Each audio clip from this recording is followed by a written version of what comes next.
Welcome back to my podcast, The 5 Minute Echo. Imagine a CV that looks like this: certified in phonics, level 3 abacus, junior gymnastics, grade 1 piano, and semi professional badminton. Sounds like a high achieving high school kid, right? Wrong. That's the baseline expectation for 6 or 7 year old kids who haven't even lost their first tooth yet. We are living in the era of resume childhood. Parents are so terrified of their kids falling behind in the global race that they've turned the playtime into productivity time. But while they are busy building their resumes, are they accidentally limiting how the brains develop?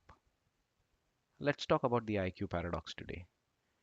For over 100 years, human IQ scores went up, roughly 3 points every decade.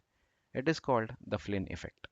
But in 2026, the data is telling us a scary new story. For the first time in recorded history, the next generation, our kids, are actually having a lower IQ than the parents. In several developed countries, researchers are observing something unexpected.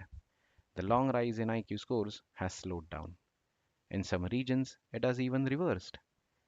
Now, I agree, IQ is not the whole story, but it doesn't define intelligence either. It doesn't define potential, but it does make you pause.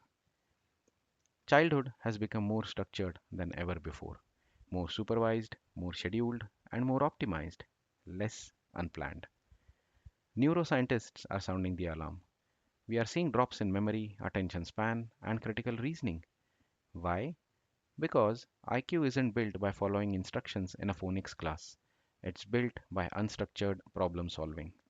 When a kid has to decide what to do on a rainy afternoon without an iPad or a coach, they are exercising their executive function.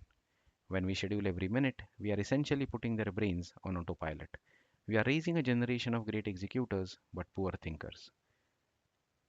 Now, look at your own housing society. Remember when playing meant going down to the garden and finding whoever was there. In unstructured play, there is no referee. If two kids want the same swing, they have to negotiate. They have to handle the society bully, make up after a fight, and invent rules for a game of hide and seek. It teaches them how to deal with people who think differently, how to stand their ground, how to compromise, how to lose, how to win without alienating others. These are life skills. The ability to navigate disagreement, to manage group dynamics, to read people, to adapt. That kind of intelligence isn't taught, it is experienced. This is social intelligence. Today, if a kid wants to play, they have to go to a dance class or gymnastics. Everything is supervised. Every conflict is settled by an adult. The result? Our kids are losing the ability to gel. They live in the same building but are strangers because their schedules never overlap. We are giving them certificates, but we are taking away their friendships. In trying to raise disciplined children, we may be reducing their ability to invent something new.